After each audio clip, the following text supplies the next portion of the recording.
Olá, é uma grande satisfação estar com vocês. Antes de mais nada, quero agradecer ao Grupo Fraternidade pelo convite de participar desse projeto.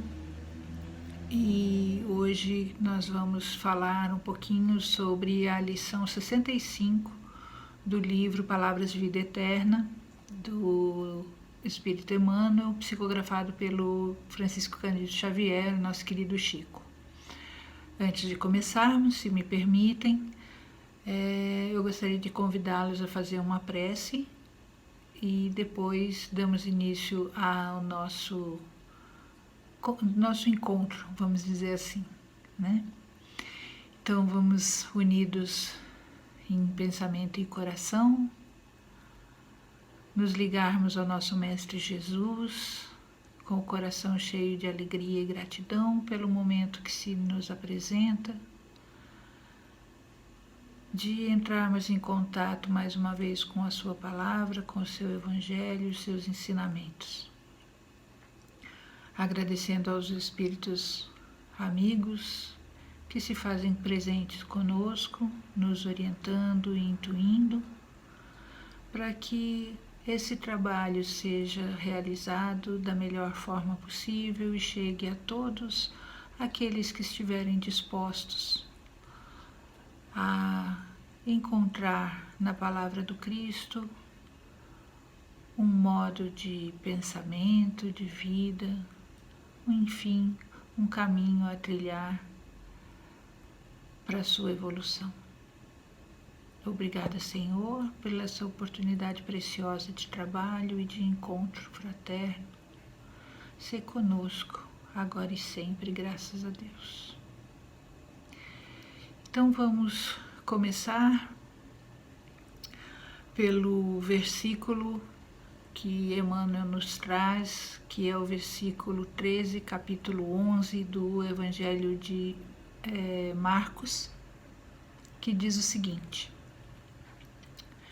Quando, pois, vos conduzirem para vos entregarem, não estejais solícitos de antemão pelo que haveis de dizer, mas o que vos for confiado naquela hora, isto falai, porque não sois vós que falais, e sim o Espírito Santo.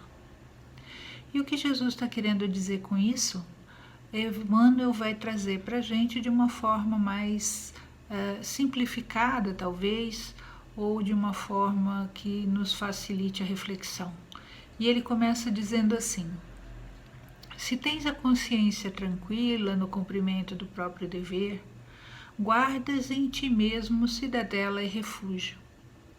E o que ele quer dizer com guardar em si mesmo cidadela e refúgio? Quando ele diz que nós temos a nossa consciência tranquila no cumprimento do nosso dever, ele quer dizer para a gente que não há com que nos preocuparmos, né? A segurança que nós buscamos, a tranquilidade que nós buscamos está justamente nessa certeza de que nós estamos fazendo aquilo que devemos fazer, que estamos no caminho reto, que estamos cumprindo com o nosso dever. Então, por conta disso, não haveria por que nós nos desgastarmos, né, com eventuais ofensas ou eventuais palavras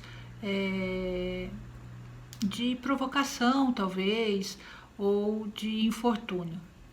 E ele ainda nos diz que não te percas em conflitos inúteis, nem te emaranhes nas explicações infindáveis. Novamente, se a sua consciência está tranquila, não perca seu tempo explicando, se justificando, se defendendo de ofensas e de acusações que nós sabemos que são inverídicas, né, que são falácias, que são calúnias. Então, quando nós temos a nossa consciência tranquila, nós não precisamos nos preocupar em nos defender, né, de ofensas e de calúnias. Nós sabemos o que estamos fazendo, nós sabemos o caminho que nós estamos trilhando, e se alguém disser para a gente o contrário, isso não deve nos abalar, não deve nos afetar, né? Então, que nós não gastemos o nosso tempo em infindáveis justificativas e explicações que vão ser absolutamente infrutíferas. Até porque quando alguém tem o propósito de difamar, o propósito de ofender, ele já tem uma ideia pré-concebida e por mais que o ofendido busque desmentir as informações, desmentir as ofensas, isso não vai ter nenhum efeito quanto ao ofensor, né? Porque ele não está interessado na verdade, ele está interessado em atingir o seu objetivo, que é caluniar, que é ofender, que é difamar. Então, as explicações infindáveis, não por mais bem elaboradas e por mais boa vontade que se tenha, né, na busca dessa defesa, ela será inútil, porque não haverá do outro lado nenhuma intenção de acolhê-la. E aí então Emmanuel continua nos dizendo que quando nós formos acusados de mistificadores, respondamos com o devotamento à verdade, e se acusados de malfeitores, respondamos fazendo o bem. Novamente, se nós estamos trabalhando no bem, se nós estamos nos devotando à verdade, então não há outro argumento a se utilizar senão continuar nesse trabalho, né? Continuar nos devotando ao bem, nos devotando à verdade. O nosso trabalho vai falar por nós, né? Então já se costuma dizer que uma ação vale muito mais do que mil palavras, né? E nesse caso não é diferente. Então, quando nos forem dirigidas ofensas, né? Quando formos acusados de condutas inadequadas ou de estarmos faltando com a verdade ou em práticas maldosas, por exemplo, sejamos firmes no nosso propósito, né? Nós temos que pensar novamente que a nossa consciência mostra o caminho e mostra para os outros a verdade dos fatos, né? Ela mostra o caminho que nós estamos seguindo e mostra a realidade do que nós somos e do que nós fazemos. Através do exemplo, né, nós podemos demonstrar, né, e espalhar de uma forma muito mais contundente a verdade dos fatos do que com os argumentos. E Emmanuel não para por aí. Ele diz o seguinte, ele diz que por todas as culpas imaginárias em que nos cataloguem, né? Ou seja, em todas as culpas imaginárias em que te catalogues o nome, oferece por resposta a prestação de serviços. Além de nós seguirmos no nosso caminho, além de nós seguirmos fazendo aquilo que estávamos fazendo de correto, nós temos ainda a oportunidade de reforçarmos, né, através do nosso caminho, através da prestação do serviço, através da exemplificação e do trabalho produtivo, edificante, a oportunidade de contradizer aquilo que estava sendo dito a nosso respeito. Então, a nossa resposta, ao invés de ser verbal, vai ser uma resposta através da ação, né? Através do exemplo, através de atitudes positivas.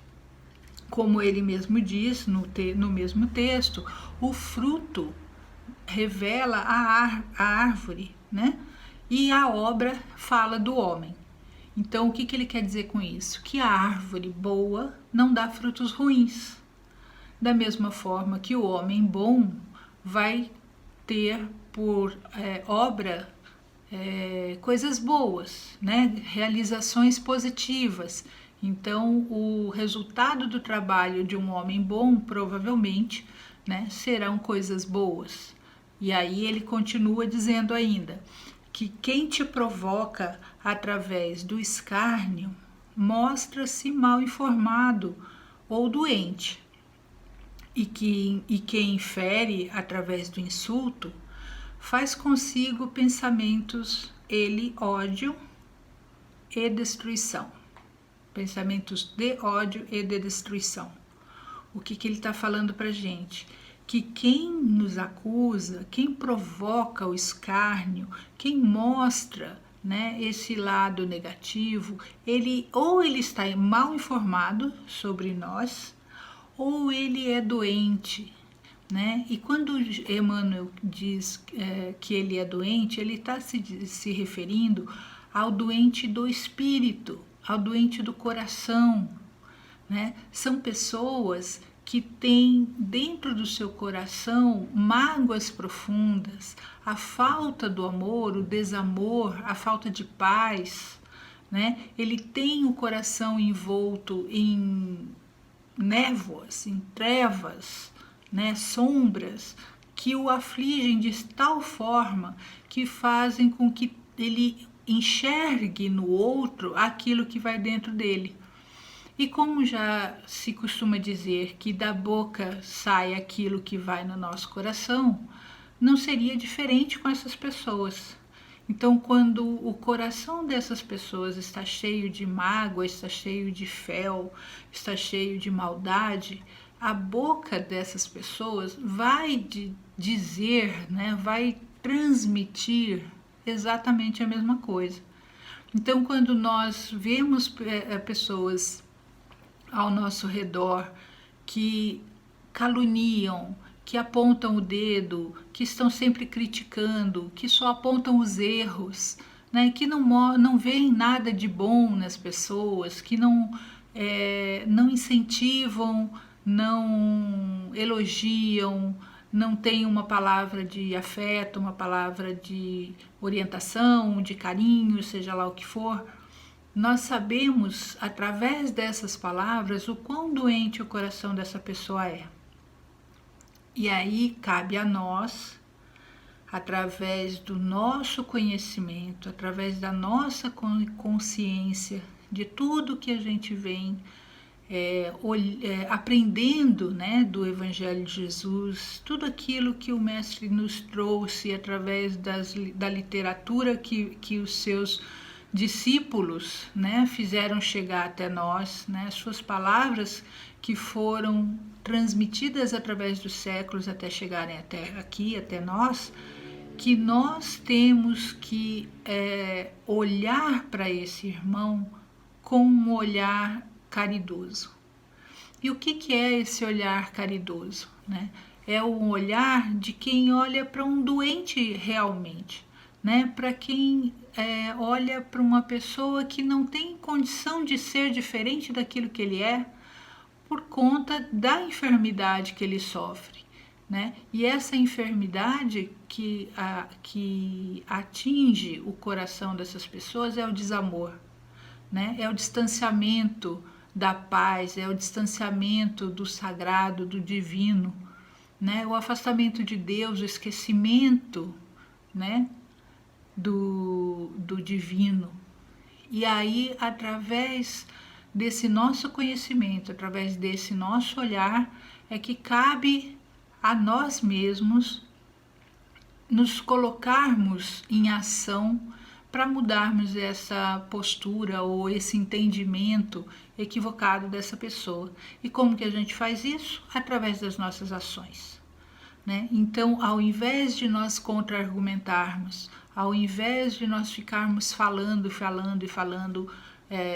a nosso respeito e desmentindo o que foi dito a nosso respeito, as calúnias, as ofensas, nós, através do nosso exemplo, através do nosso trabalho no bem, através da caridade, através do acolhimento, nós vamos aos poucos demonstrando para essa pessoa que ele estava equivocado e, por outro lado, que ele também pode desfrutar do bem-estar, da satisfação, do prazer e da alegria que é trabalhar no bem, né? Que é ter esse olhar positivo, esse olhar amoroso para o outro, para o nosso entorno, para a nossa sociedade, para aquele que está ao nosso lado e para os demais enfermos que nós encontramos pelo caminho.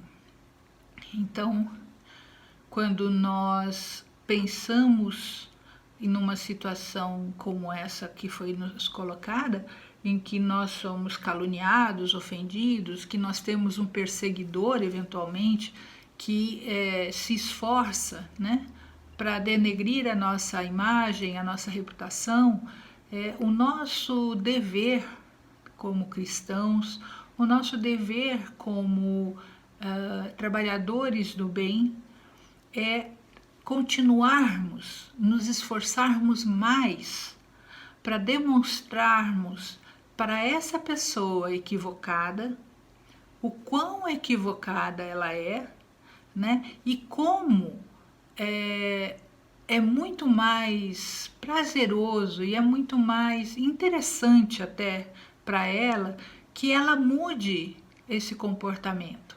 Então, quando ela acaba seguindo, né, se ela chegar a seguir esse outro caminho, ela vai se dar conta de que o mundo não é tão cinza como ela pensa, as pessoas não são tão maldosas como ela acha, né? Quando ela perceber que deixando chegar ao seu coração essa réstia de luz, essa semente, né, de paz que aquelas pessoas que estão ao redor dela podem oferecer, né, ela pode mudar o olhar dela também, né? E aí a calúnia perde a sua razão de ser, as ofensas se esfumam, né?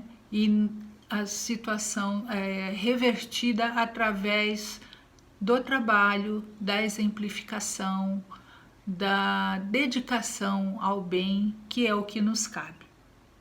Então, ao mesmo tempo em que a nossa defesa é a nossa conduta, a nossa consciência limpa, né, tranquila, e o nosso trabalho no bem, ao mesmo tempo que nos beneficia, beneficia também aquele que tenta nos prejudicar, beneficia também aquele que se dedica, né, ao mal ou que se dedica ao nosso prejuízo, né, a nos atingir de alguma forma e por algum motivo que muitas vezes nós sequer conseguimos reconhecer, né?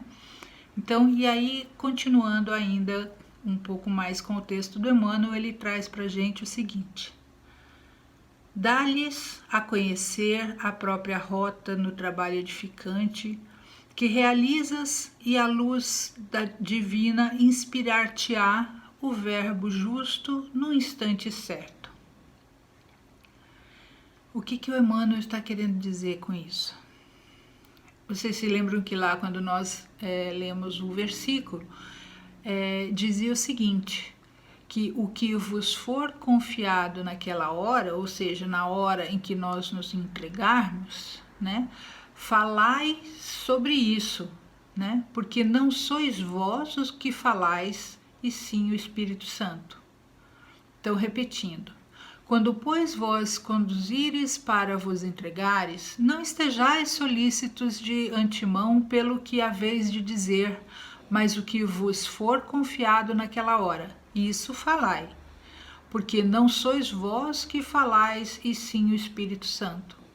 Isso foram as palavras de Jesus. E o Emmanuel diz o seguinte: dá-lhes a conhecer a própria rota no trabalho edificante que realizas, e a luz divina inspirar-te-á o verbo justo no instante certo.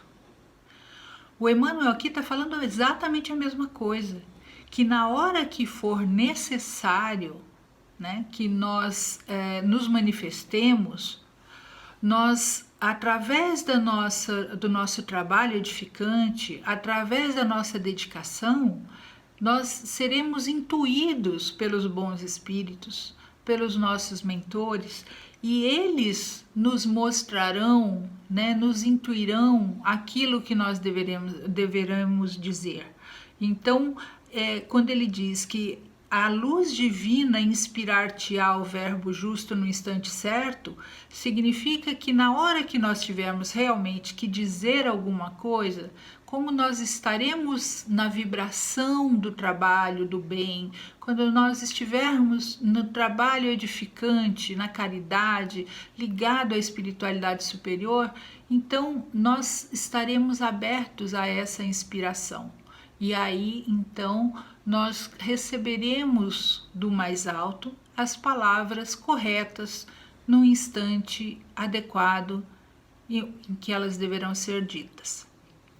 E finalizando, ele ainda nos traz uma reflexão dizendo que o seguinte: meditando sobre a atitude do Cristo, ao deixar justificar-se nos tribunais terrenos, ante a sanha dos cruéis detratores que o içaram à cruz, somos induzidos a pensar que o Mestre, centralizando-se nas construções da verdade do Pai, teria agido assim por ter mais que fazer que gastar tempo em defesas desnecessárias. Então ele está trazendo para a gente aqui o exemplo do Cristo, que foi ofendido, que foi difamado, que foi agredido de todas as formas possíveis e imagináveis, e em nenhum momento ele se defendeu. E por que é que ele não se defendeu? Essa, inclusive, era uma das perguntas, né, dos seus discípulos: por que é que ele não se defendia, por que que ele não desmentia aquelas ofensas? Porque simplesmente ele sabia que ele estava ali para cumprir a missão dele, que ele estava ali para realizar a obra do Pai e que de nada adiantaria ele dizer qualquer coisa, e que melhor do que ele dizer qualquer coisa na sua defesa, as suas ações o defendiam, né? As suas ações demonstravam a verdade. E contra a verdade não há o que se dizer, né? A realidade estava diante de todos, né? E eles não queriam simplesmente enxergar, então não haveria palavras suficientes para fazê-los mudar de ideia. Aquela multidão que o agredia e que gritava contra ele no momento do julgamento, jamais seria comovida por qualquer tipo de palavra. Então ele deixou para nós o exemplo dos seus atos, né? O seu evangelho, como nós conhecemos, a sua vida como um todo foi a melhor defesa, né, que ele poderia deixar para que nós refletíssemos sobre ela, refletíssemos sobre tudo o que aconteceu e de como ele encarou as dificuldades, porque não há nada mais poderoso do que o exemplo. Muitas vezes nós gastamos o verbo, até com as crianças, por exemplo, né? Gastamos a saliva, falamos e a criança muitas vezes não entende o que nós queremos dizer e às vezes com um simples ato, né? Com o exemplo, ela passa a se comportar de uma forma diferente. E é isso que o Cristo nos deixou, o seu exemplo, né? A sua força através das ações, através da serenidade, da prática do amor, do evangelho como nós conhecemos hoje. E através desse exemplo, desse trabalho incessante no bem, é que nós temos, né, como possibilidade, como oportunidade, a nossa defesa diante das ofensas, a nossa exemplificação para aqueles que nos perseguem, para aqueles que têm algo contra nós ou que atentam contra a nossa moral, contra o nosso nome, contra o nosso comportamento, enfim, contra a nossa pessoa. Então, através do exemplo, nós temos plena capacidade de demonstrar a nossa verdade, a nossa índole, o nosso caráter e sem precisar com isso gastarmos o nosso verbo com aqueles que definitivamente não estão interessados em ouvi-los.